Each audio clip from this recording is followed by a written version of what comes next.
You know that feeling when you're driving on a highway late at night and like a thick, heavy fog suddenly rolls in out of nowhere? Oh yeah, it is the absolute worst. Right. You instantly grip the steering wheel a little tighter.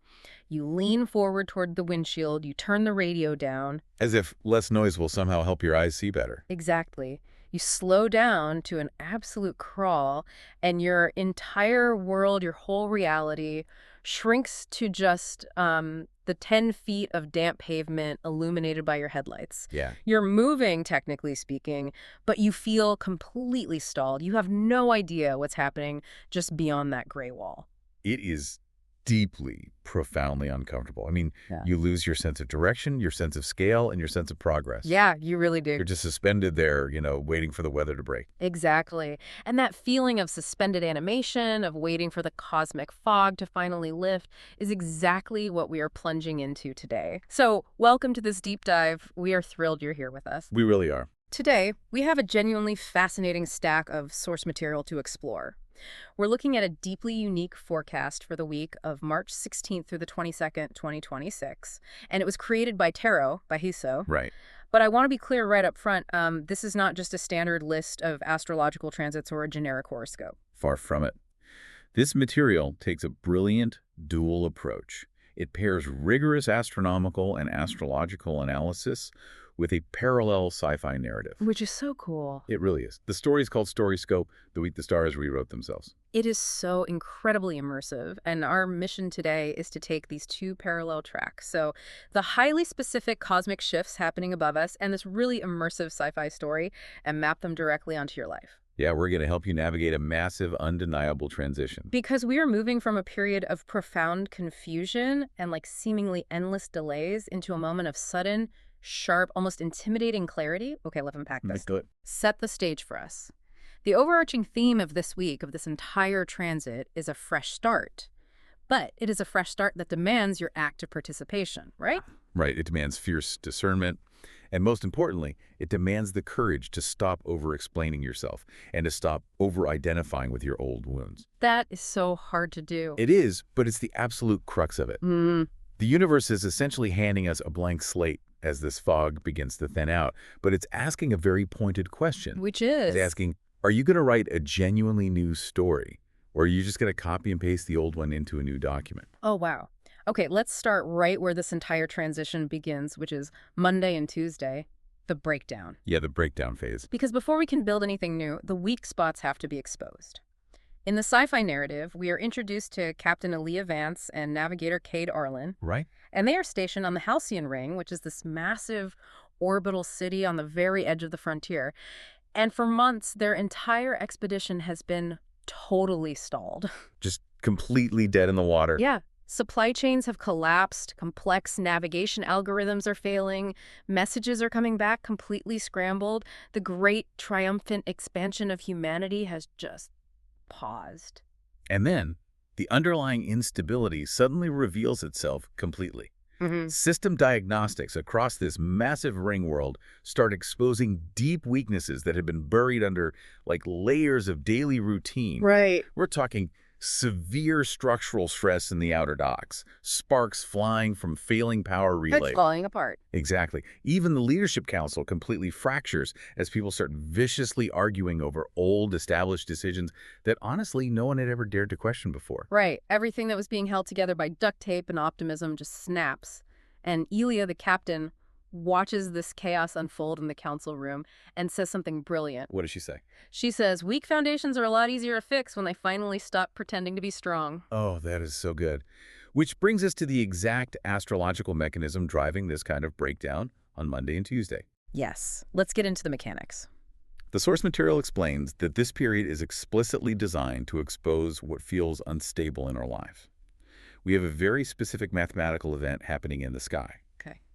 The Pisces North Node is exactly conjunct Mercury. Okay, let's break the mechanics of that down for the listener. What does it actually mean for these two to be exactly conjunct? How does that work? So a conjunction in astrology means two celestial bodies are at 0 degrees of separation. Got it. They are occupying the exact same space in the sky from our vantage point. They're blending their energy so completely that you basically can't tell where one ends and the other begins. Okay, and Mercury is involved here. Right. Now, Mercury is the planet that governs the mind, our communication, our data, our logic.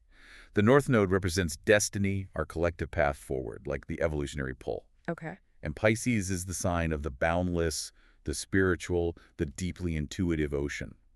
So when Mercury, which is logic, is completely swallowed by the North Node in Pisces, the mind is forced to open up. It has to surrender. Exactly. Yeah. It is forced to be guided by the higher self. The cosmic mandate here is to let go of the need for everything to make sense logically. We're being asked to rely on our intuition, to sense what is truth and what is a falsehood. Wait, in a world that demands data, why should we abandon logic when things get chaotic? Yeah. I mean, when my life starts falling apart, my immediate instinct is to grab a spreadsheet and a calculator, not a meditation cushion. Huh. It feels, I don't know, irresponsible to just trust my gut when the structural relays are literally failing. It's a completely natural instinct to want to cling to data when you feel unsafe.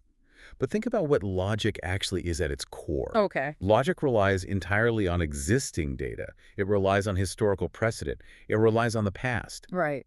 When you are stepping into a genuinely new paradigm, a true fresh start, the old data simply doesn't apply anymore. You can't use the map of the old world to navigate the new one. Oh, okay. I see what you're saying. It's like doing a home inspection before you start a major expensive renovation. Yes, exactly. You actually want to find the rot in the floorboards before you start painting the walls. But if you just logically look at the data and say, well, the house has been standing for 50 years, so statistically, it's fine. You're going to build a beautiful new kitchen on top of a crumbling foundation. Exactly. You need that deeper, almost intuitive sense that walks into a room and says, something smells damp in here, even if the drywall looks perfectly fine on the surface. What's fascinating here is why this shift from logic to intuition matters so much right now, specifically in this moment. The source notes that in the story, a strange harmonic pulse begins echoing through the deep space sensors of the Halcyon Ring. Oh, right, the pulse. Yeah, and the ship's AI, which is the ultimate infallible machine of logic, cannot decode it. It just throws error messages. The AI literally reports it doesn't follow logic, it follows intuition. Oh. So Elia, rather than looking at the screens, she just sits and listens to the audio of the pulse for hours. And she realizes it's not giving them mathematical coordinates. It's guiding them to an abandoned, perfectly stable jump corridor. Which changes everything. It does. And the lesson for you, listening right now, is that you might be receiving signals in your own life. Gut feelings, sudden realizations, a strange pull toward a new direction that your logical brain absolutely cannot decode. Yeah. Rely on that gut feeling. Your logical spreadsheets cannot decipher profound truth from profound falsehood the way your intuition can when the fog is this thick. Sometimes logic arrives late to the truth. That's the line Aaliyah says to her navigator, and it honestly gives me chills. It's a great line. So we survive the initial breakdown on Monday and Tuesday. The weak foundations crumble, we tune into that strange intuitive pulse, and a new path appears. But once that new path reveals itself on Wednesday, human nature immediately takes the wheel. Oh, yes, it does. And human nature rarely chooses caution. No, it certainly does not. The cosmic weather driving this next phase is incredibly dense.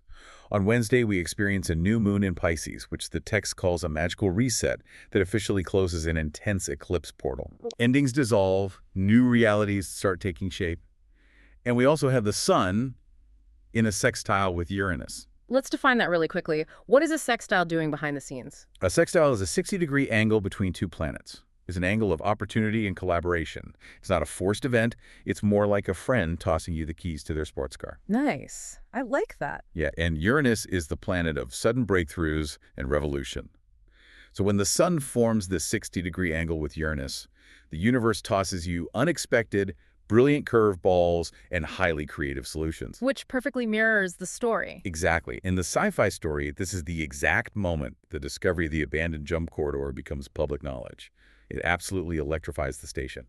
This corridor opens into a massive cluster of untouched, resource-rich star systems. But there is a massive trap waiting right next to that opportunity, isn't there? Yes, there is. Because at the exact same time, we have Venus square Jupiter. The trap of excess. Walk us through the mechanics of a square. A square is a 90-degree angle.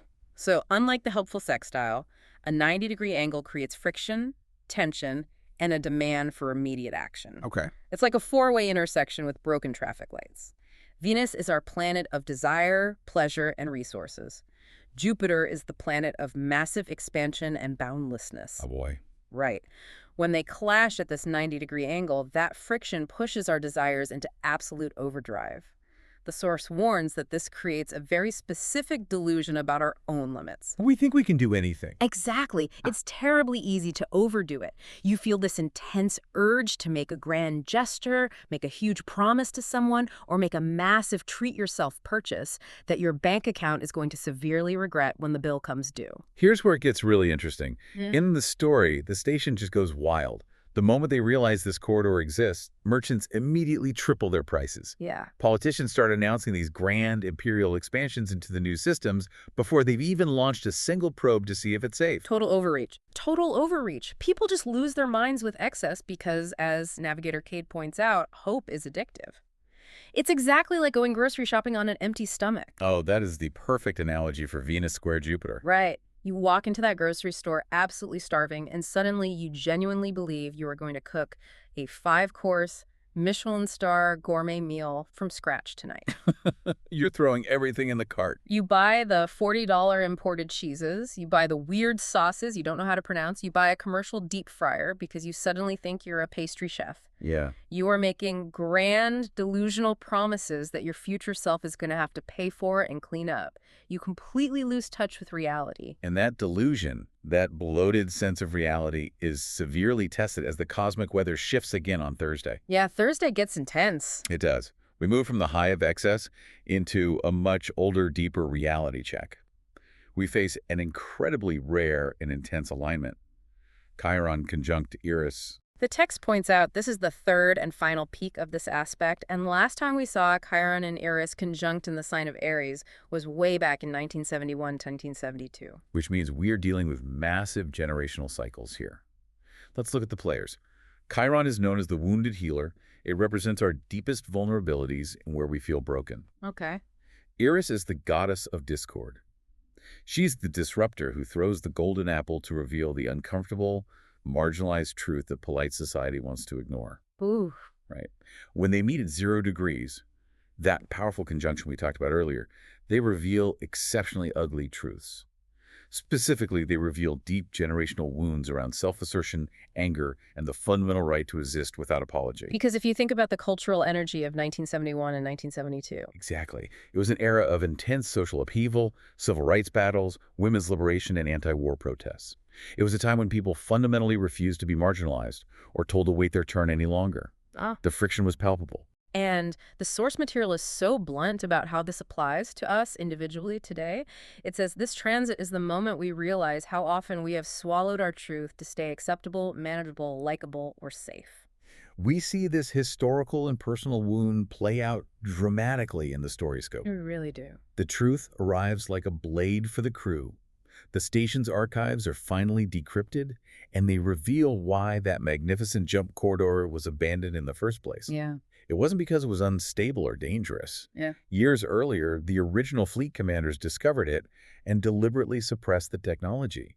They buried the data because they were terrified of the competition it would create. Wow. Yeah, they feared losing their monopoly and their control over the colonies they already dominated. They shrank the future because they wanted power. That line from the station's engineer is absolutely devastating. It is. And Alaya feels this deep, painful recognition when she hears it. She asks herself, how often have entire civilizations stayed small just to avoid conflict? Which, honestly, brings a really tough, deeply personal question directly to you, the listener. Yeah. Where in your own life have you stayed small just to keep other people comfortable? Where have you actively suppressed your own magnificent jump corridor because someone else was afraid of your expansion? It's a heavy question, and it requires a moment of genuine reflection. Because Thursday's energy forces us to become honest about what hurts and why. Yeah. It demands that we stop ignoring the traumas inflicted by unconscious egos, whether that is an external authority figure holding you back, a partner who feels threatened by your success, or even your own internal fear telling you to play it safe. Right. Alaya's response to this ugly truth is simple but profound. She says, We stop pretending it didn't happen. We stop pretending. We finally face the rot we found during the home inspection, because once you do that, once you start pretending the wound doesn't exist, the entire landscape changes. Completely changed. You cross the threshold. And the shift in tone here on Friday is incredible. The heavy, exposing work is done, and the door opens. The pace changes entirely. The source calls this next phase a pivotal threshold day that officially ends the waiting period and shifts timelines. Astrologically, the mechanics are massive. Tell us about it. It coincides perfectly with the equinox, the ultimate cosmic refresh button. The sun enters Aries, bringing this bold, confident, pioneering energy that is finally ready to move. Motivation finally returns. Yes. Patience gets a lot shorter, but in a very productive way. It's about building confidence through action rather than just sitting around in endless emotional processes. Precisely. And adding to this forward momentum, Mercury finally goes direct in Pisces. That heavy, blinding mental fog we talked about at the beginning, the one you've been driving through for weeks, finally begins to lift. Thank goodness. I know, right? Conversations suddenly get clearer. The emotional confusion gives way to highly usable insight. We finally genuinely understand what all the recent delays and cross wires were trying to show us all along. And in the sci-fi narrative, this is the exact moment the Expedition Council votes to open the corridor to absolutely everyone. No monopolies, no hidden claims, no shrinking the future. Yes. Captain Ilya's ship, the Aurora Reach, ignites its engines. Navigator Cade looks at the console, says, "Timeline reset," and they jump through the gate. The waiting room is officially closed. Which brings us to Saturday and the most supportive astrological aspect of the week.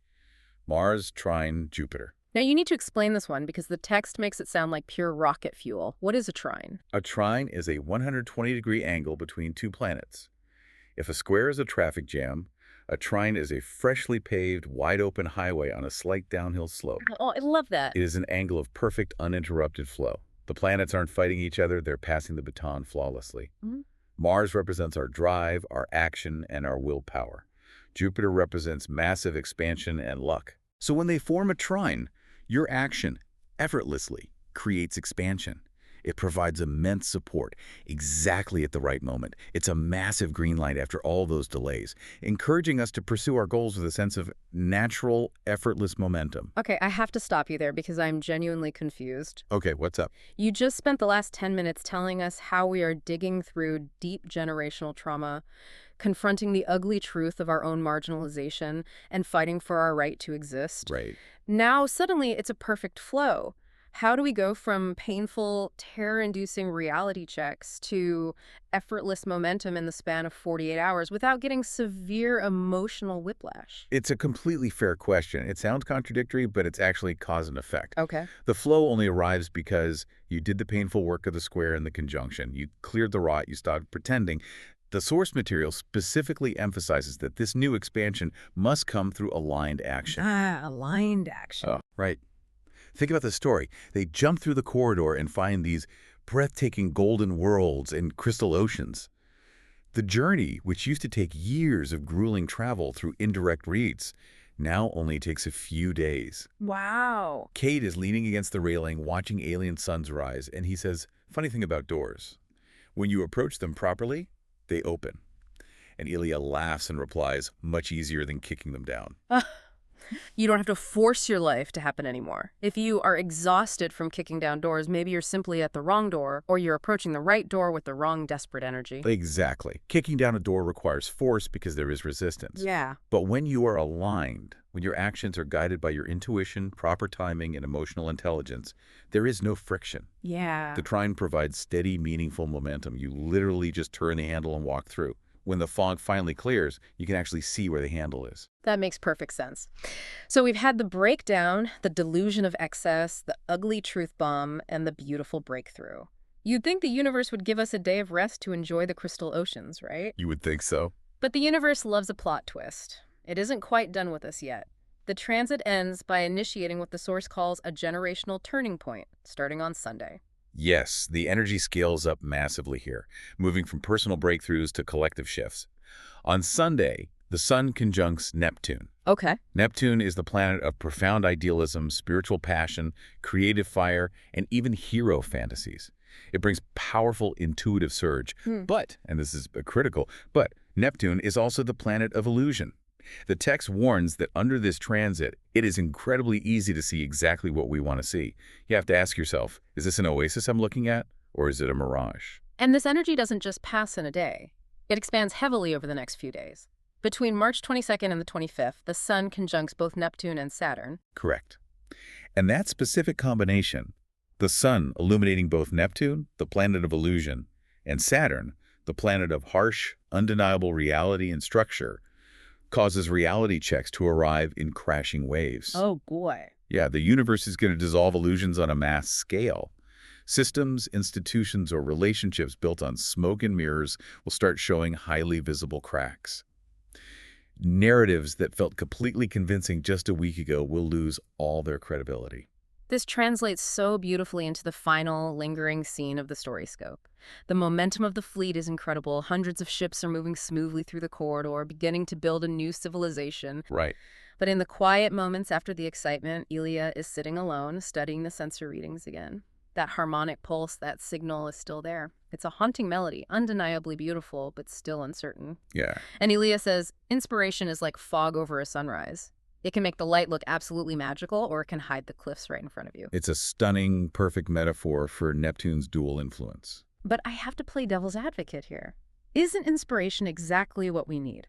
We've been stalled for months, the supply chains were broken, we were hopeless. Why are we suddenly being told to second-guess the very inspiration that got our engines firing again? This raises an important question, and it's a crucial distinction the source material makes for us to carry forward. There is a profound, life-altering difference between a true calling and a fool's errand. Okay. The text specifically states, confidence comes with a fog machine. That does not mean the vision is false. It means discernment matters. Yes, inspiration gets you moving. It gets you out of the stalled ship. But you cannot build a new world or a stable new life purely on a foundation of fantasy. Right. You cannot rely on the fog machine to keep you safe from the cliffs. Let inspiration lead, but make sure reality gets a seat at the table. That's the exact advice the forecast gives. Exactly. You need the courage to follow the calling, to trust that intuitive pulse we talked about at the beginning. But you must keep your eyes wide open. You have to maintain your discernment. Because of Saturn. Because when those Saturn reality checks hit, the weak foundations, the ones built on delusion, will visibly strain and collapse, while the strong ones, built on aligned action, will demonstrate their enduring strength. So what does this all mean? We've covered a massive amount of ground today, from failing power relays and exposed generational wounds to easily opening doors and massive timeline shifts. We really have. If we pull all of this together for you, listening right now, the core takeaway is this. The universe is finally clearing the heavy fog. The waiting room is officially closed. Finally. All those frustrating delays and crossed wires you experienced recently actually had a purpose. They were purposefully exposing your weak foundation so that you could fix the rot before you moved into this new chapter. Yeah. You are stepping into a massive timeline shift, but you have to remember you don't need to kick the doors down anymore. Just walk through the ones that are naturally, effortlessly opening for you. Let your deep intuition guide you, but do so with absolute honesty and incredibly sharp discernment. Don't let the beautiful, inspiring sunrise fog blind you to the reality of the rocky terrain ahead. The very end of the sci-fi narrative leaves us with a profound image of a civilization that has finally, collectively stopped pretending. They're willing to rebuild their future with absolute honesty. Yeah. Humanity's next chapter in the story wasn't perfect, and it certainly wasn't completely fearless, but it was honest, and it was undeniably moving forward. And I want to leave you with this final thought to mull over as you navigate this cosmic shift in your own life. What's that? Consider this. What if the fog that has been stalling your life hasn't actually been hiding the path from you? What if it was put there intentionally to force you to stop relying on your logic and to rely on a completely different sense of your intuition until you were finally honest enough to see where you should have been going all along? That is an incredibly powerful thought to carry with you into the week. Thank you so much for joining us for this deep dive. We'll see you next time.